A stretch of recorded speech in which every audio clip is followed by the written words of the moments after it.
안녕하세요. 밤라디오 민준에 오신 것을 환영합니다. 저는 40대 중반의 아줌마입니다. 몇 년 전 충격적인 일을 연속으로 당하면서 크게 낙담과 시리의 나날을 보냈는데 지금은 좀 괜찮아져서 사연에 글을 쓰게 되었습니다. 필립의 사연방에 어울리는 아주 시원하고 통쾌한 반전 사이다 스토리이니 휴대폰을 잠시 내려두시고 재미있게 들어주시기를 바랍니다. 그럼 바로 시작할게요. 저와 남편은 행정공무원 시험을 준비하며 만난 사이입니다. 독서실과 학원에서 자주 마주쳤는데 남편이 자주 음료수를 사주기도 했고 식사를 하며 응원하는 고시생으로 친하게 지냈는데 어느 순간부터 연애를 하고 있더라고요. 다행히 저희의 연애는 대부분 함께 공부를 하는 것이 대부분이라서 둘 다 행정공무원에 합격하게 되었습니다. 근무지는 같은 교육청에 걸려서 일터와 밖에서 늘 붙어 다녔답니다. 그렇게 오랜 연애를 하고 30대가 지나가면서 결혼을 계획하게 되었어요. 남편이 형편이 어려워서 사귄 지 7년 만에 결혼 자금을 모으게 되어 생각보다 늦게 결혼하게 된 거죠. 저는 부모님과 살고 있었고 부유층에 속하는 편이라 고생 없이 잘 컸는데 그 애는 시동생과 둘이 힘들게 살아왔더라고요. 부모님 없이 형제가 서로에게 기대며 지내왔는데 시동생이 남편 뒷바라지를 했답니다. 남편의 동생은 고등학교 때부터 동대문에서 옷가게에서 알바를 했고 졸업과 동시에 직접 동대문이 한 자리를 차지하고 장사를 시작했답니다. 이야기를 들어보니 시동생이 남편의 공부 뒷바라지를 다 해줬더라고요. 공부할 돈이고 책이고 무엇이든 시동생의 도움으로 편하게 공부했다고 하더라고요. 그이와 연애하는 동안 시동생과 밥을 몇 번 먹은 적이 있었는데 장사하는 사람답지 않게 매우 조용하고 말이 없었어요. 속으로 이런 성격으로 어떻게 장사를 해서 돈을 벌어 남편 뒷바라지를 했는지 이해가 안 되기도 했답니다. 그런데 결혼 전 시동생이 일하는 곳에 놀러 가게 되었는데 제가 알던 시동생의 모습은 하나도 보이지 않았습니다. 여자 옷을 파는 시동생은 지나가는 여자들에게 호객 행위를 신나게 하고 있었어요. 대학생, 오늘 신상 들어왔어. 존나 간지나는 치마 바지, 티셔츠 입고 완료됐다고. 이리 와서 구경 좀 하고 가. 오빠, 오늘 하나도 못 팔았어. 와서 보기만 해봐도 되는 거 아니잖아? 내가 들으라는 소리예요. 나 대학생 아니고 대학생 딸을 둔 아줌마예요. 뭐라고요? 대학생 딸을 둔 누님이라고? 아, 큰일 날 뻔했다. 난 누나한테 반해서 연락처 물어볼 뻔했잖아. 내가 동안 소리를 듣기는 하지. 좋아, 이 누나가 옷 구경을 좀 해줄게.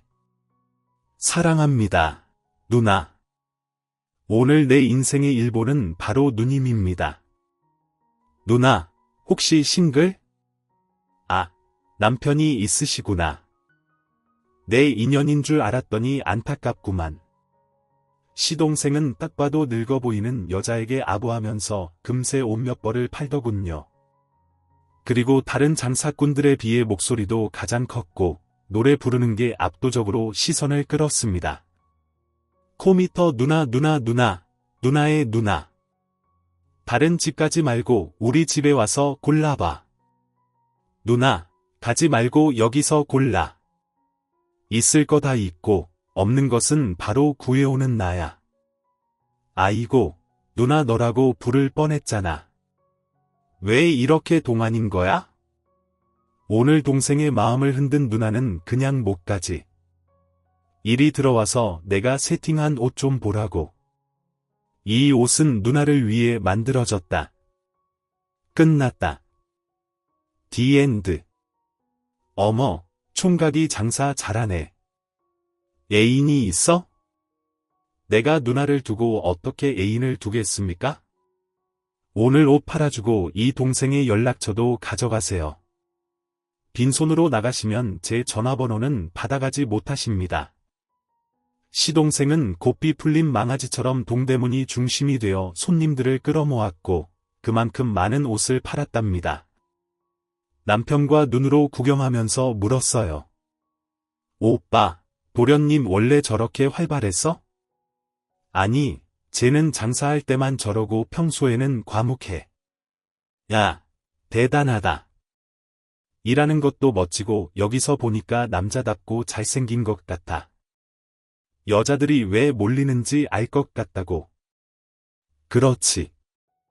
내가 재미있는 얘기 하나 해줄까? 내 동생 팬클럽도 있어. 죄다 누나들이긴 한데 거의 추정하고 추앙한다니까. 정기적으로 옷 사러 오는 아줌마 부대가 수십 트럭이라고. 아마 내 동생이 여기 옷가게 층에서는 제일 잘 파는 장사꾼일걸. 이야, 당신 뒷바라지를 어떻게 해줬는지 궁금했는데 이제야 보게 되네. 여보, 도련님한테 잘해. 이렇게 열심히 벌어서 당신 공부시켜준 거잖아. 안 그래도 매달 받았던 거 이상으로 갚아가고 있어. 세상에 공짜가 없다는 게 동생 좌우명이거든. 입금 안 하면 바로 전화 온다니까. 그렇게 야무진 시동생은 다시 옷가게 앞으로 나와 노래를 부르기 시작했습니다. 고미터 누나, 누나, 누나. 누나의 누님들 싸고 예쁜 거 고르시면 우리 집으로 오셔야 해요. 다른 데 가면 눈탱이 맞는다니까요. 누나. 지나치지 말고 들어와 예쁜 얼굴로 우리 가게를 환하게 밝혀달라고. 저는 깔깔 웃으며 시동생 가게 앞까지 다다랐습니다. 그러자 시동생이 화들짝 놀라더니 과묵한 목소리로 말하더군요. 형수님, 오셨습니까? 여긴 어쩐 일로? 도련님 일하시는 거 보려고 왔죠. 그런데 도련님 진짜 대단하시다. 인기가 장난이 아니에요. 그냥 먹고 살려고 쇼하는 거죠. 형수님, 여기까지 오셨는데 식사라도 하셔야죠. 아니에요. 장사하시는 거 보면서 도와드릴 거 있으면 청소랑 정리라도 해드릴게요. 아이고, 귀한 손님한테 어떻게 일을 시키겠습니까? 그럼 잠시 앉아서 구경하시고 있다 마감하면 제가 맛있는 거 사드릴게요. 형수님이랑 안에 가서 시원하게 앉아 있어. 그러더니 다시 가게 앞으로 나아가 큰 소리로 노래를 부르며 호객 행위를 하더군요. 손님들이 가게를 꽉 채우자 얼떨결에 저도 이 옷 저 옷을 꺼내가며 장사를 거들었습니다. 시동생은 얼마나 많이 팔았던지 금고에 현금이 수북했답니다. 젊은 사람이 이렇게 열심히 사는 걸 보게 되니 저도 반성하고 각성하게 되었고, 앞으로 시동생에게 진짜로 잘해줘야겠다는 다짐을 수십 번이나 했답니다. 저와 남편은 무사히 결혼식을 올렸고 시동생과 가까운 곳에 신혼집을 마련했어요. 저희 부부가 일하는 교육청과도 가까워서 여러모로 좋은 위치였죠. 가끔 휴일에 시동생이 일하는 동대문으로 가서 일을 돕기도 하고 자주 어울려서 사이가 돈독해졌습니다. 도련님, 저한테도 누나라고 불러주시면 안 돼요? 손님들한테는 누나라고 아주 노래를 부르시던데. 아, 그건 장사하려고 쓰는 멘트잖아요, 형수님. 그리고 어떻게 귀하신 형수님에게 누나라고 호칭을 하겠습니까? 마음속으로는 누나보다 더 귀한 존재로 생각하고 있으니 괜히 기분 나빠하지 마세요. 참 신기해요. 이럴 때는 무슨 가면이라도 쓰시는 건가? 이렇게 대화를 나누다 보면 무슨 스님이랑 대화하는 것 같다니까요. 여보, 그게 내 동생의 치명적인 매력이야. 팬클럽 누님들이 동생의 실제 모습을 보고 더 난리치면서 들이댄다니까. 매력이 한두 가지가 아니라면서 말이야. 그렇게 인기 만점인 시동생이 어떤 여자와 결혼할지 정말 궁금했습니다. 그런데 몇 달 뒤 시동생이 결혼할 여자라고 데리고 왔는데 솔직히 시동생이 너무 아까웠습니다. 동대문에서 장사하는 여자였는데 말하는 게 저렴해 보이고 제가 부잣집 딸이라는 걸 알고 온갖 아부를 부리더라고요. 형님, 옷 입은 거 다 찐퉁이에요. 이런 거 동대문 가면 짝퉁 널렸는데, 아니지. 우리 형님은 집이 잘 사니까 찐퉁 입고 있는 거겠죠. 부럽다. 나도 형님처럼 간질하게 살았으면 좋겠네요. 동서, 겉이 중요한가? 내면이 중요한 거지. 역시 있는 사람은 말하는 것도 다르네. 형님, 저는 없이 살아서 그런 거 몰라요. 그냥 비싼 거 입고 비싼 백 들고 다니는 여자가 최고로 부럽다고요. 뭐 이제 형철 씨가 다 사주겠다고 하니까 저도 까리하게 살겠네요. 동서, 저기 미안한데 원래 말투가 그래? 내 말투가 어때서요? 왜요? 장사꾼 말투가 마음에 안 드시나? 고고하고 우아해야 하나요? 아니야. 내 말은 그게 아니라 억양이 센 것 같아서. 다른 뜻은 없었어. 원래 장사하는 사람들은 세요. 형님 같은 분들은 절대 동대문에서 살아남지 못해요. 그렇겠지. 여하튼 축하해. 우리 도련님의 여자가 된 걸 말이야. 인기가 보통이 아닌 남자랑 결혼하게 됐으니 동서는 복 받은 거야. 그래요. 저도 어디 가서 꿀리는 년은 아닌데. 동서는 제 말꼬리를 잡고 12조로 일관했습니다. 남편과 저는 당연히 동서와의 결혼을 반대했습니다. 시동생에게 아직 늦지 않았으니 결혼은 참고 연애만 하라고 일렀죠. 하지만 이미 혼인신고를 했고 신혼집도 계약했다는 겁니다. 말릴 생각 없이 바로 일을 저질렀으니 하는 수 없이 동서를 한 식구로 받아들여야 했네요. 시동생이 결혼하고 얼마 뒤 저는 임신을 하게 되었는데 몸이 자주 아프고 무거워서 외출을 자제했어요. 또 동서가 저희 부부를 별로 좋아하지 않아서 시동생 부부와 자연스레 멀어졌습니다. 즈음에 제가 건강한 딸을 출산하게 되었고 남편과 둘이 딸을 키우는 재미로 지냈습니다. 그리고 시동생 부부와 다시 만날 기회가 있어 한자리에 모였는데 동서가 임신했다는 소식을 전하더라고요. 출산한 저와 임신한 동서를 서로 축하하느라 오랜 시간을 웃고 떠들었던 것 같아요. 다시 자주 만나는 사이가 되자고 약속했는데 이번에는 임산부인 동서가 몸이 힘들어서 거의 보지 못했어요. 저와 남편은 동서가 꼭 같이 오지 않더라도 시동생만 가끔 만났으면 하는 바람이었습니다. 그런데 장사하고 먹고 살기 바쁘다며 여러 차례 거절하더라고요. 형제가 결혼 후 사이가 멀어지는 것 같다 마음이 좋지 않았죠. 그렇게 해가 3번 바뀌었고 시동생 부부와는 명절 때 한 번 보는 사이가 되었습니다. 조금 어색하지만 시동생은 늘 처음 봤을 때와 똑같은 모습이어서 남처럼 느껴지지 않았어요. 마치 남동생을 오랜만에 만난 것처럼 반가웠답니다. 반면 동서와 조카에는 이상하게 정이 가지 않았어요. 동서는 말투와 행동이 마음에 들지 않았는데 조카 애가 그대로 닮은 것 같다 안타까웠답니다. 이렇게 마음의 거리가 멀어지면서 각자 가정만 생각하면서 지냈어요. 그러던 어느 날 술에 취한 시동생이 저희 집에 찾아왔습니다. 현관문을 쾅쾅 두들기며 저를 부르더라고요. 형수님. 형수. 안에 계세요. 저는 시동생 목소리를 듣고 벌떡 일어나 문을 열어줬습니다. 서방님, 이 시간에 웬일이에요? 술 냄새가. 서방님, 무슨 일이에요? 형수님이 보고 싶어서 왔습니다. 누나애. 오랜만에 형수님이 보고 싶어서 시동생이 찾아왔다고요. 형수님 사랑합니다. 그리고 형도 사랑합니다.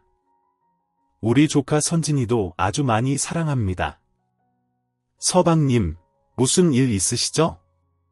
뭔지 말씀해 보세요. 속상한 일을 혼자서 풀려고 술을 떡이 되도록 마신 모양인데 우리가 남인가요? 자주 보진 못했지만 우리 서방님 가족이라고요. 힘든 일 있으면 뭐든지 말씀해 보세요. 그러자 시동생은 제 말에 대답을 하는 대신 제 딸을 안고 배시시 웃었습니다. 아무리 물어도 무슨 일인지 대답하지 않길래 저희도 그냥 하루 자고 가라고 자리를 펴줬답니다. 다음 날 아침에 일어나 거실에 나가봤더니 시동생은 벌써 이불을 깔끔하게 개키고 나갔더라고요.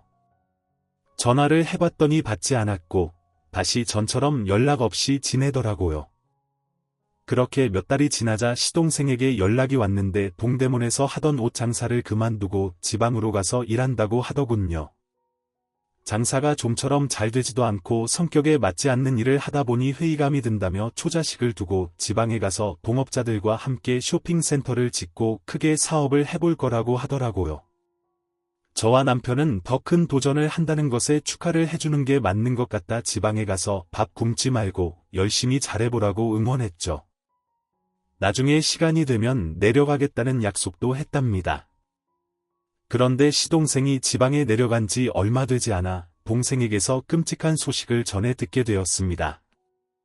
저에게 전화를 해 오열을 했는데 이야기를 들어보니 시동생이 등산을 갔다가 산에서 실종됐다는 겁니다. 동서가 주말에 시동생을 만나러 갔고 같이 등산을 했는데 언제부턴가 모습이 보이지 않아 전화를 했더니 핸드폰이 꺼져 있어 산속을 한참 동안 찾다가 신고를 했다네요. 저희는 이 연락을 받자마자 회사에 휴직을 내고 지방으로 내려갔고 경찰들이 수색 작업을 나갈 때 따라 나섰습니다. 산속 어딘가에 굴러 떨어져서 다쳤을 거라 생각하고 등산로가 아닌 곳을 샅샅이 뒤졌어요. 하지만 일주일 내내 수색 작업을 했는데도 시동생의 모습은 보이지 않았어요. CCTV로 산 입구에서 나가는 장면이 있는지 돌려봤지만 동서와 함께 산을 오르는 모습만 있을 뿐 나가는 장면은 어디에도 없었습니다. 경찰들도 하늘로 솟았는지 땅으로 꺼졌는지 미스터리한 실종이라면서 수색 작업을 한 달 넘게 이어갔어요. 많은 인력들이 산속을 이잡듯이 뒤져봤지만 시동생의 모습은 찾을 수 없었습니다. 결국 수색 작업을 그만하기로 하고 다른 가능성에 대한 수사를 하더라고요. 실종이 아니면 가출일 수도 있다며 생활 반응이 나오기만을 기다렸어요. 하지만 시동생의 통장과 카드 사용 흔적은 아예 없었고 목격자도 하나 없었습니다. 저희 부부는 서울에 올라와서 소식을 기다렸는데 실종 상태라는 말만 연신 들었습니다. 동서는 자기 남편이 사라졌으니 거의 실신 직전의 상태였고 자주 저희 집으로 와서 조카 일을 맡기고 시동생이 실종된 산으로 찾아갔어요. 온 식구가 시동생이 무사히 돌아오기만을 기다렸답니다. 남편의 걱정이 심해지다 보니 저와 함께 무속인을 찾아갔어요. 시동생이 죽었는지 살았는지 알고 싶은 마음에 점을 보러 갔답니다.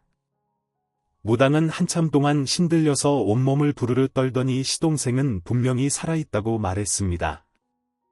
저와 남편은 어디서 어떻게 살고 있는지 알아봐 달라고 했더니 무당은 그런 건 경찰들이 할 일이니 거기 가서 알아보라고 하더군요. 시동생이 왜 갑자기 사라졌는지 자의로 사라진 건지 아니면 누군가의 공격을 받고 많은 사람들의 눈을 피해 없어졌는지 궁금해서 미칠 노릇이었습니다. 시간이 흐르면서 경찰은 사건을 더 이상 조사하지 않았고 동서도 지방에 내려가는 횟수가 줄어들다가 나중에는 아예 내려가지 않더라고요. 저희 부부도 다를 건 없었습니다. 육아와 회사를 다녀야 했으니 시동생이 실종된 건 안타깝지만 서울에서 일상을 바쁘게 보냈네요. 세월이 흘러 시동생이 실종된 지 5년이 되자 사망으로 간주해서 사망 신고를 하게 되었습니다. 안타깝고 정말 슬픈 일이지만 시동생을 보내주고 말았어요. 동서와 이야기를 나눠 시동생이 없는 장례식을 치렀습니다. 동서는 슬피 울기만 했고 아무것도 모르는 어린 조카애는 손장난을 치며 조용히 앉아 있었어요. 그리고 저와 남편은 조문객을 받으며 감사 인사를 일일이 전했습니다. 장례식을 끝내고 허공에 대고 시동생의 명복을 빌어주고 훌을 털고 마음속에 묻고 돌아갔답니다. 시동생의 장례를 치르고 나자 동서가 변하기 시작했어요. 저희가 가끔씩 만나서 잘 몰랐던 것일 수도 있는데 사치가 굉장히 심해졌답니다. 물론 시동생의 사망보험금이 나온 데다 모든 재산이 동서에게로 갔으니 돈을 쓰는 건 자유였으니 뭐라 할 말이 없었습니다. 게다가 어딜 그렇게 놀러 다니는지 허구한 날 조카애를 자기네 친정에 맡기고 장기간 해외여행을 다녀오더라고요. 그러던 어느 날 놀러 가려는 게 빤히 보이는데 지방에 일하러 간다며 조카 일을 며칠 맡겨 두면 안 되겠냐고 하더군요. 형님 저 지방에 일이 있어서 한 3일 정도 다녀와야 하는데 우리 인수를 봐주실 수 있을까요? 저희 친정엄마가 허리를 다치셔서 당분간 육아는 힘들 것 같아서요. 부탁 좀 드릴게요. 그래 인수 보는 게 뭐 힘든 게 아니니? 얼마든지 봐줄 수는 있지. 애가 온순하고 착해서 내 손이 많이 가지도 않잖아. 그런데 동서 요즘 연애 얼굴이 많이 핀 것 같네. 어머 아니에요 형님 아무래도 제가 남편 장례를 치른 지 얼마 안 돼서 남자를 사귀겠어요. 난 그런 뜻으로 한 말이 아니야. 서방님이 실종된 지 5년이나 됐는데 혼자 살기에는 동서가 아깝잖아. 그래서 연애를 하는 거면 응원해 주려고 한 말이야. 그러셨구나. 그런데 아니에요. 인수가 다 클 때까지는 재혼 같은 거 안 할 거예요. 그러니까 괜한 오해하지 마세요. 뭐 어쨌든 지방에 잘 다녀와 인수는 내가 잘 봐줄게 고마워요. 형님 제가 올라오는 길에 맛있는 거 사올게요. 그렇게 동서는 조카 일을 맡기고 지방에 내려갔습니다. 조카애는 동서와는 다르게 입이 무겁고 장난도 거의 치지 않았답니다. 애기가 꼭 선비 같은 게 동서 아들이라고 하기에는 너무 안 어울렸어요. 남편이 퇴근하고 돌아와 조카를 보더니 뜨거운 애정 표현을 하며 반겨주었고 같이 웃고 놀려고 애써 주었습니다. 제 딸이 먼저 남편의 등에 올라타 말타기 놀이를 했고 조카 인수도 남편 등에 태웠답니다. 그러자 조카애는 말타기를 하는 대신 남편의 어깨를 주물러줬답니다. 인수야 너 꼭 내 아빠 같다. 어렸을 때 그 녀석이 내 등에 올라타면 이렇게 어깨를 주물러줬거든. 이 녀석지 아빠를 아주 빼다 박았구나. 멋진 놈 우리 아빠가 그랬어요. 큰아빠 우리 아빠 돌아가시지 않았어요? 살아계세요? 응 윤수야 우리도 그렇게 믿고 싶은데 아무도 찾지 못했잖아. 네 마음은 알겠다만 아빠를 하늘로 보내주셨구나. 그러자 조카가 목소리를 높이더니 엉엉 울기 시작했어요. 아니에요. 우리 아빠 살아있어요. 큰아빠 큰엄마는 거짓말쟁이 우리 아빠는 분명히 살아있다고요. 그래 맞다. 네 아빠는 어딘가에 살아계셔. 이 큰아빠가 말 실수를 했다. 미안하다. 그 애가 사과를 했는데도 조카애는 울음을 그치지 않았습니다. 그래서 남편은 저에게 턱짓을 하며 UFC 한 판을 하자고 하더군요. 인수야 큰아빠랑 큰엄마랑 UFC 하는 거 볼래? 너 격투기 알지? 그 코리안 좀비 알고 있니? 이 큰아빠가 대치동 잠비야 큰엄마는 대치동 쌍칼이고 우리 둘이 격투기 하는 거 보여줄게. 이거 완전 재미있다. 자 여보 시작하자. 이런 건 애들 앞에서 하긴 좀. 그런데 그래도 뭐 당신이랑 붙으면 자신 있으니까 한번 붙어보지. 저희 부부는 작년부터 권태기가 생겼을 때 취미로 격투기 체육관을 다니고 있었는데 제가 항상 실력이 앞서고 있었습니다. 조카를 위해 몸을 풀고 멋진 구경을 시켜주려고 시작했습니다. 제 딸은 자주 보던 거라 엄마 이겨라, 아빠 이겨라를 번갈아 가면서 응원하며 구경했죠. 글러브를 끼고 마우스피스까지 끼우고 시합을 시작했답니다. 여보 오늘은 봐주는 거 없다. 승부의 세계에서는 남녀가 없는 거라고 또 그 소리야. 맨날 지면서 허구한 날 봐준다는 소리 하네. 은수가 보고 있으니까 빨랑 재밌게 해보자고 화끈하게 보여주고 인수 재우잔 말이야. 좋아 그럼 들어간다. 나이트 훅. 당신 공격은 너무 진보해. 이런 거 눈 감고도 피하겠다고 계속 들어와 봐. 그러자 남편은 양팔을 휘저으며 도발하더군요. 저는 허리를 굽혀서 가볍게 피하고 남편 턱에 카운터 펀치를 꽂았습니다. 그이는 바닥에 쓰러졌는데 아직 끝나지 않았다며 괜찮다는 제스처를 보냈어요. 오늘은 잘 버티는데 좋아. 그럼 그라운드로 들어가지. 파운딩 파운딩 초크 안마 내가 대치동 쌍칼이다. 저는 괴성을 내지르며 남편의 팔을 물을 뽑듯이 잡아당겼습니다. 그러자 남편은 살려달라고 탭을 연속으로 치더군요. 여보 한보 이러다 팔 부러지겠어. 재미없어. 당신 실력은 왜 이렇게 안 내는 거야? 내가 안 내는 게 아니라 당신이 겁나 센 거야. 우리 체육관에서 당신이 넘버원이잖아. 오늘 시합 싱겁게 이겼는데 다행히 우리 조카 인수가 웃는다. 인수야 재밌지? 네, 재밌어요. 큰엄마 또 보여주세요. 승부는 3판 2승제잖아요. 얼른 계속해 주세요. 대치동 좀비 큰아빠 이번에는 복수해 주세요.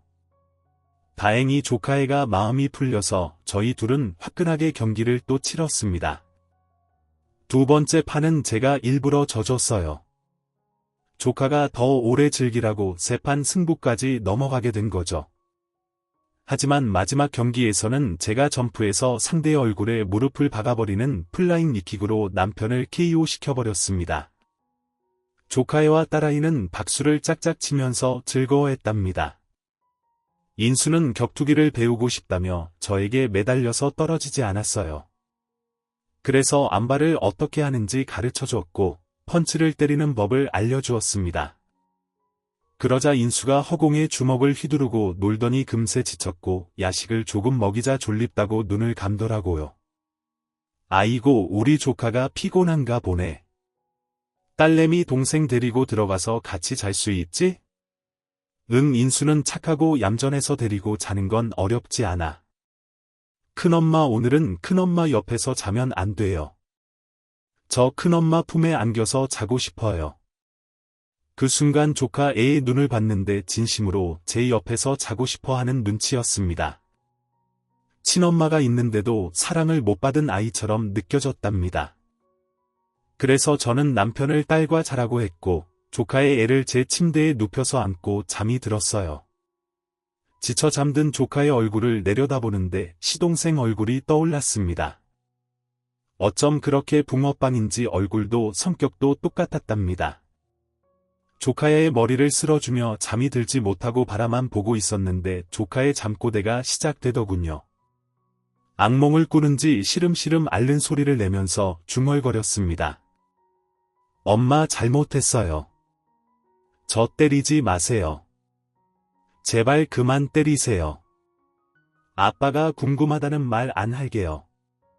조카가 아빠가 어떤 사람인지 궁금하다고 말했다가 동서에게 혼이 난 모양이었습니다. 그런데 인수의 다음 잠꼬대는 더 충격적이었습니다. 엄마 아저씨랑 아빠한테 다녀왔죠? 다 들었어요. 우리 아빠 살아있는 거 맞죠? 엄마랑 아저씨가 숨바꼭질하면서 숨겨놨다고 했잖아요. 다 들었단 말이에요. 아빠, 우리 아빠 보고 싶어요. 기억나지 않지만 넌 아빠가 보고 싶단 말이에요. 아저씨랑 엄마가 아빠를 숨겨두고 있는 거 다 알아요. 잠꼬대라고 하기에는 너무 자세하게 표현했습니다. 진짜 경험했던 순간을 꿈으로 되풀이하는 것 같았답니다. 그래서 저는 조카 애가 깰 때까지 기다렸는데 새벽녘에 눈을 뜨더라고요. 그래서 바로 물어봤어요. 인수야, 너 아빠 어디 있는 줄 알아? 꿈속에서 아빠를 찾는 것 같던데 아빠가 살아계시니? 저도 본 적은 없어요. 그런데 엄마가 아저씨랑 통화하는 걸 들었어요. 아저씨가 아빠를 감시하고 있다고 했단 말이에요. 뭐 아저씨 그럼 엄마랑 연락하는 아저씨가 있단 말이야. 혹시 다른 걸 들은 건 없니? 그거 말고는 몰라요. 그냥 엄마가 아저씨한테 아빠 감시를 게을리하지 말라고 했어요. 시간에 맞춰 약을 주라고도 했어요. 그게 정말이야? 인수 엄마가 아저씨랑 자주 통화해서 네, 자주 통화했어요. 그래서 제가 아빠 살아있는 거냐고 말하면 엄마가 화내면서 그런 소리 하면 맴매한다고 했어요. 큰아빠 큰엄마한테 이걸 얘기하면 저를 하늘나라에 보내겠다고 했어요. 뭐야? 그게 다 사실이야. 우리 인수가 거짓말할 리가 없으니 맞겠지. 인수야, 걱정하지 마. 큰엄마랑 큰아빠가 꼭 인수 아빠를 찾아줄게 약속해. 큰엄마, 우리 아빠 살아있겠죠? 제가 잘못 들은 거 아니겠죠? 그럴 거야. 하늘이 도우라고. 인수가 오늘 우리 집에서 잠을 잤나 보다. 저는 바로 남편을 깨워서 조카 애가 잠꼬대를 한 것부터 해서 시동생이 살아있을지도 모른다는 걸 알려줬습니다. 그 이는 어린애가 상상해서 말하는 걸 수도 있으니 괜히 넘겨짚지 말자고 했는데 제가 안발을 꺾으며 정신 똑바로 차리고 조카 말을 쉽게 듣지 말라고 경고했습니다. 그러자 그 이는 알겠다며 저와 함께 찾아보자고 계획을 세웠답니다. 저와 남편은 조카한테 우리한테 한 말을 절대 동서에게 말하지 말라고 했어요. 그렇게 되면 시동생을 절대 못 찾을 수 있다고 설명하면서 말이죠. 이틀 뒤 동서가 저희 집에 조카를 찾으러 왔어요. 형님 고마워요. 인수가 사고치거나 헛소리를 하지는 않았죠. 헛소리 무슨 헛소리? 아, 별거 없었죠. 그냥 하는 말이에요. 얘가 지아 아빠 장례식 다녀오고 나서는 자꾸 아빠 보고 싶다고 난리를 쳤거든요. 다행히 사고친 것 같지 않아 보이니 다행이네요. 그런 거 없었어. 동서는 지방에서 일을 잘 해결한 거야? 또 언제 가는 거야? 저요. 다음 주에 또 내려가긴 하는데 그때도 형님이 우리 인수를 봐주실 수 있겠어요? 물론이지. 걱정하지 말고 언제든지 맡기라고. 그럼 다음 주에 봐. 동서가 그렇게 떠나자 저와 남편은 작전을 세웠습니다. 일주일 뒤에 동서는 약속대로 인수를 데리고 왔고 지방에 이틀 정도 다녀온다고 하더군요. 그래서 저희는 딸과 조카 애를 친정 엄마한테 맡겼습니다. 그리고 동서 차에 부착한 위치 추적기를 따라 차를 타고 달려갔답니다. 동서는 강원도의 한 시골까지 한 번도 차를 세우지 않고 가더군요. 저희 역시 소변을 참아가며 뒤를 따라갔네요. 이윽고 산속에 있는 허름한 폐가가 보였는데 동서처가 그 앞에 서 있었고 폐가 안에 하얀 전등빛이 새어나오고 있더라고요. 그 안에서 무슨 일이 벌어지고 있는 것 같아 저와 남편은 바로 차에서 내려 폐가 쪽으로 걸어 들어갔습니다. 이윽고 창가에서 동서가 누군지 모를 남자가 보였어요.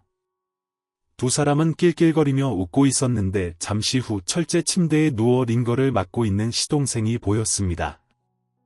분명 살아있는 시동생이었어요. 눈을 깜빡거리고 숨을 거칠게 쉬는 모습을 저와 남편이 같이 목격했죠. 이에 바로 폐가 안으로 들어가서 두 사람에게 소리쳤습니다. 동서, 그리고 옆에 개 자식아, 너 뭐하는 짓이야? 서방님이 살아있었어. 동서, 설명해봐. 서방님이 멀쩡하게 살아있는데 왜 거짓말을 했는지 말이야. 뭔가 이상한 느낌이 든다더니 두 사람이 날 미행한 거예요. 아씨, 재수옴 붙었네. 저기 이게 더 낫지 않겠어? 한꺼번에 쓸어버리고 이 나라를 뜨는 거지. 괜히 의심하는 사람이 있으면 찝찝하니까 제거하고 가는 게 낫지 않겠어. 아무래도 오늘이 날인가 보다. 그런가? 하긴 내 새끼는 어차피 버릴 계획이었고 저 두 년놈이 의심하고 발목을 잡을 수도 있으니 제거하면 되겠네. 아, 형님, 아주버님 이리로 오세요. 제 남편이 살아있어요. 와서 상봉하세요. 동서, 똑바로 말해. 이게 어떻게 된 일인지. 너 처음부터 거짓말했지. 우리 서방님이 산에서 실종된 건 개소리였지. 존나 짜증나네. 그래, 니들 제삿날이니까 다 알려줄게. 맞아. 나랑 여기 옆에 있는 내 애인이 세운 계획이었어. 동대문에서 내 남편이 알부자인 건 모두 아는 사실이니까 내가 꼬시려고 공을 좀 들였지. 술 먹이고 모텔 데려가서 다음날 책임지라고 소리를 질렀더니 내가 하자는 대로 하더라. 그렇게 해서 사귀게 되었고 결혼까지 꼴이 난 거지. 그리고 내가 아들을 낳고 돈을 뜯으려고 했는데 이 인간이 지갑을 열지 않더라고. 얼마나 짠돌이인지 생활비만 주고 말더라. 그래서 내 애인이랑 짜고 산에서 실종된 쇼를 벌였어. 내 애인이 산에서 이 인간을 돼지게 패고 CCTV를 피해서 은밀하게 이동했단 말이야. 정말 대단한 아이디어 아니야. 아무튼 우리는 이 자식의 전 재산을 가로치면 바로 뜨려고 했는데 5년이 지나는 동안 통장 비밀번호고 뭐고 아무것도 알려주지 않더라고. 실종 가지고는 새로 들어간 쇼핑센터 사업에 돈을 빼는 것도 안 된다고 하니까 5년 만에 사망신고를 해서 절차를 밟고 있다고. 이제 곧 이 인간 재산이 모두 내 차지가 될 거야. 오케이. 그러니까 동서는 시동생이 여기로 끌려와서 재산을 절대 빼앗기지 않으려고 하자 지금까지 숨겨놓고 있던 겁니다. 저와 남편은 이런 공포영화 같은 일이 실제로 일어난 게 믿어지지 않아 한참을 놀란 표정으로 듣고 있었습니다. 그러다 곧 정신을 차리고 동서와 상간남을 제쳐버리기로 했어요. 동서 그래서 서방님 재산을 다 물려받으려면 며칠 더 있어야 된다는 거네. 보험금도 아직 안 나왔지. 그래 이년아 돈만 다 받으면 이 자식 없애버릴 계획이었는데 변경됐다. 너희 둘까지 더해서 3년 놈을 없애버리겠어. 바로 오늘 말이야. 이유수와 어둠 속에서 등장만 보이던 상관남이 뒤를 돌아 저희 부부 앞에 모습을 드러냈습니다. 근육 덩어리에 레슬링 선수 같은 만두기를 하고 있었고 온몸에 문신이 있었습니다. 그리고 주먹이 어마어마하게 컸어요. 반갑소. 그런데 만나자마자 되져야 해서 어쩌나 도망가기에는 너무 늦은 것 같은데. 아니 만두기 당신 운동해서 나 알아보는구나. 격투기 선수 출신이야. 유튜브에 내 경기 영상이 다수 있다고 제 애기랄 여보 이거 일이 커졌는데 프로 선수를 상대해야 하잖아. 여보. 내가 재수씨를 맡을 테니까 당신이 저 덩치를 맡는 게 어때? 이 남자가 여자한테 저런 덩어리를 맡으라고 당신 제정신이야. 아 미치겠네. 저런 근육돼지 놈이 있을 줄은 몰랐지 모르겠다. 내가 저 놈 맡을 테니까 당신이 재수씨를 조작. 저와 남편이 각자 임무를 분담을 하고 몸을 풀면서 전진했습니다. 그러자 근육돼지와 제 남편이 붙게 되었는데 남편이 잽싸게 몸을 피하면서 폐가를 빙빙 돌며 피해 다녔어요. 그리고 저는 동서와 맞붙게 되었는데 인연도 보통이 아니더라고요. 제가 라이트 훅을 날렸는데 이걸 손바닥으로 잡더니 팔꿈치로 제 코를 날렸답니다. 보도서 격투기 좀 배웠니 좀 한다. 이 미친 야 내 애인이 격투기 선수였어. 허구한 날 수련했다고 이 골 빠진 년아 아가리 싸물고 빨랑 덤벼라 니 년하고 내 남편 그리고 내 남편은 오늘 제삿날이야. 동서가 펀치와 킥을 연달아 공격했는데 저는 이를 막아내며 빈틈을 찾으려고 했습니다. 그런데 동서의 실력은 저보다 한 수 위였습니다. 펀치 몇 대를 맞았더니 동서가 3명으로 보이더군요. 이년 어딨어? 넌 솜방망이 같은 주먹으로 나한테 덤비려고 한 거니 한심하다. 뭐 어쨌든 이제 그만 마무리하고 끝내야겠다. 니들 다 없애버리고 내 남편 재산 넘겨받고 보험금 받으면 바로 해외로 튈 거야. 그럼 내 아들은 인수는 어떻게 되는 거지 어떻게 되긴 그냥 버리는 거지. 그깟 애가 대수야. 이거 진짜 시학년이네. 내가 오늘 엄마가 뭔지 가르쳐주마. 들어와. 그래 이제 편하게 자빠져 기절하게 해줄게 들어간다. 플라잉 니킥 동서가 공중으로 몸을 띄우고 무릎으로 제 얼굴을 찍으려고 하자 저도 똑같이 공중으로 몸을 날리며 구두발을 동서 주둥이에 쑤셔 넣었습니다. 빠지직 소리가 나며 동서의 강냉이가 몽땅 털려서 바닥에 또르르 떨어졌답니다. 동서는 입에서 피를 흘리며 알맨 소리를 내다가 이내 쓰러져 기절했어요. 그리고 남편이 싸우는 광경을 보고 있는데 그 이는 근육돼지에게 깔려 누워서 파운딩을 맞고 있더군요.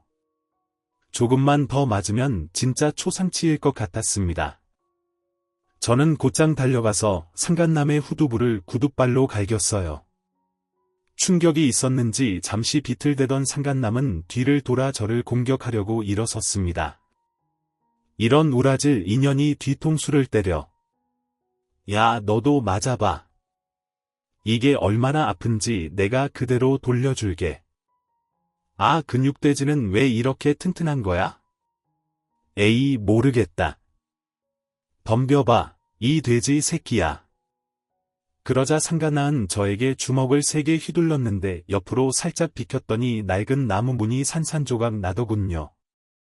그걸 맞으면 진짜 저 세상 가겠다 싶어서 아주 신중하게 공격을 하기로 했어요. 계속 피해 다니면서 상간남이 지칠 때까지 기다려봤는데 뭘 처먹고 운동했는지 한참을 돌고 돌아도 쌩쌩하더군요.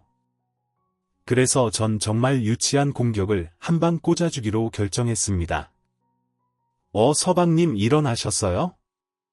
제 말에 상관남이 뒤를 돌자 바로 팔꿈치로 놈의 면상을 후렸는데 조금의 미동도 없었습니다.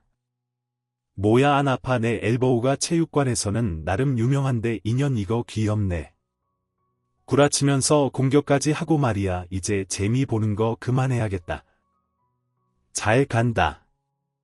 나이트 훅. 저는 몸을 숙여서 로블로 그러니까 낭심을 구둣발로 걷어차버렸습니다. 상관남은 거길 부여잡고 울부짖더니 쌍욕을 하며 달려들더군요. 그런데 타격이 있어서 그런지 동작이 느려졌습니다. 이에 저는 남편에게 외쳤습니다. 여보 정신 차려. 우리 체육관에서 같이 배운 거 있지. 그거 해보자. 그거면 저 자식을 끝낼 수도 있겠다. 그럼 가보자. 하나 둘 셋. 저와 남편은 상관남의 양옆으로 움직였어요. 그러자 바로 저희 둘에게 주먹을 뻗었는데 바로 남편과 제가 그놈의 팔을 잡고 점프해서 다리를 그놈의 목에 걸었어요. 바로 플라잉 암바라는 기술이었죠. 상대가 서 있을 때 주먹이 들어오면 그걸 반격기로 잡아서 팔을 뽑아버리는 겁니다. 저와 남편은 생각난 팔에 매달려 소리를 지르며 발광했습니다. 뽑혀라 이 덩어리 새끼야. 니놈 팔은 오늘부로 끝이다.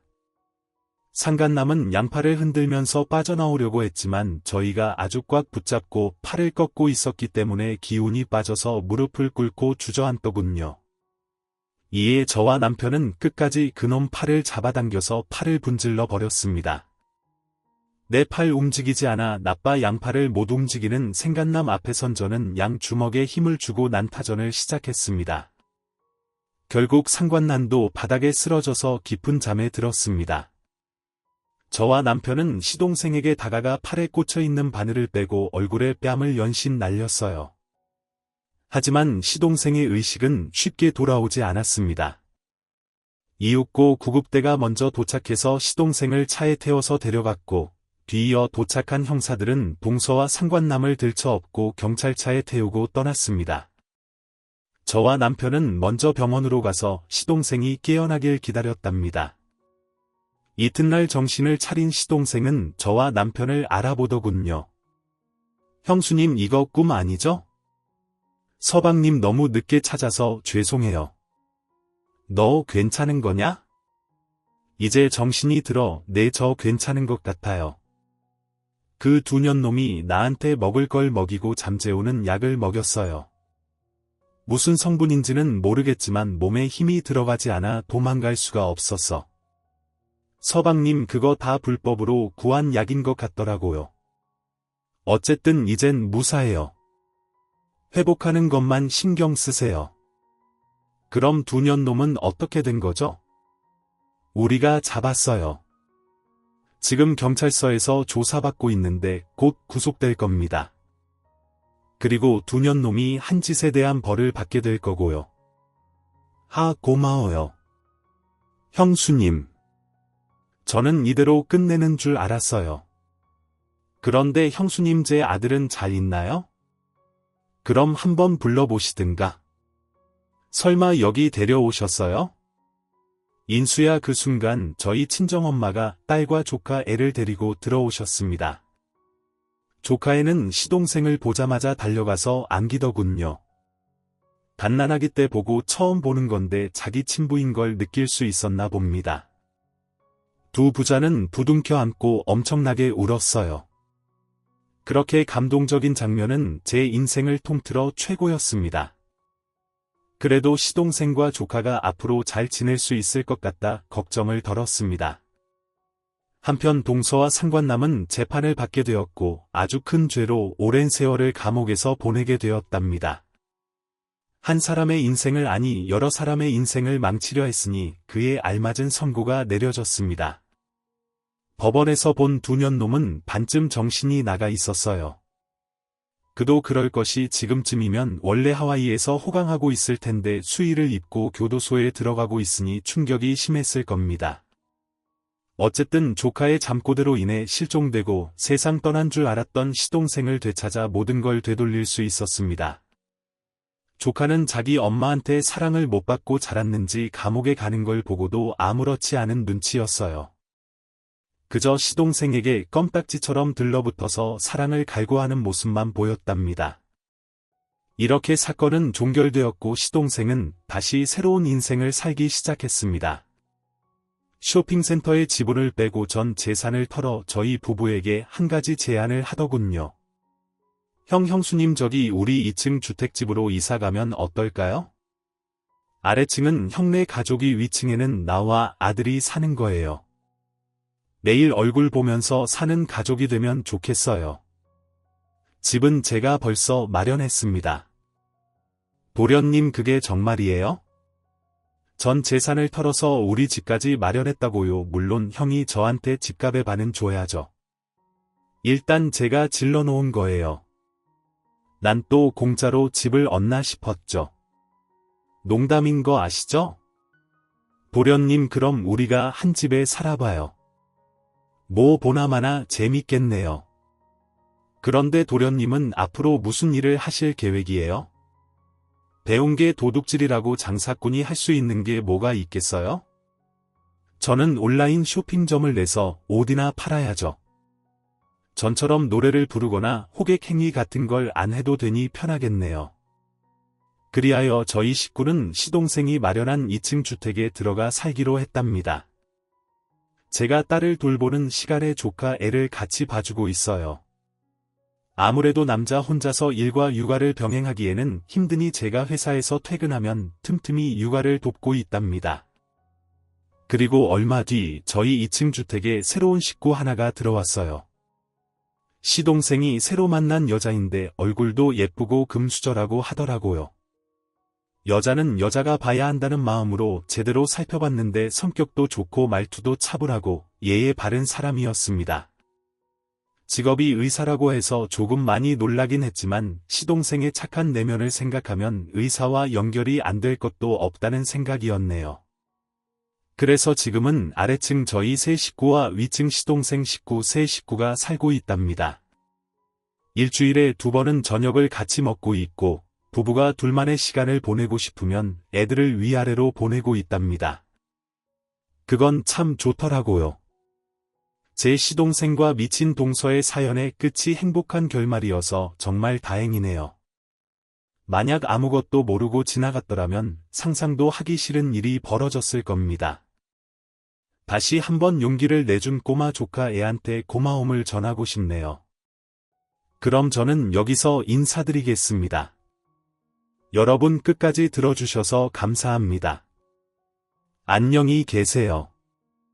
오늘 준비한 사연은 여기까지입니다. 재미있게 들으셨다면 구독과 좋아요, 알림 설정까지 눌러주세요. 그럼 저는 다음 사연으로 찾아뵐게요. 오늘도 건강하고 행복하세요.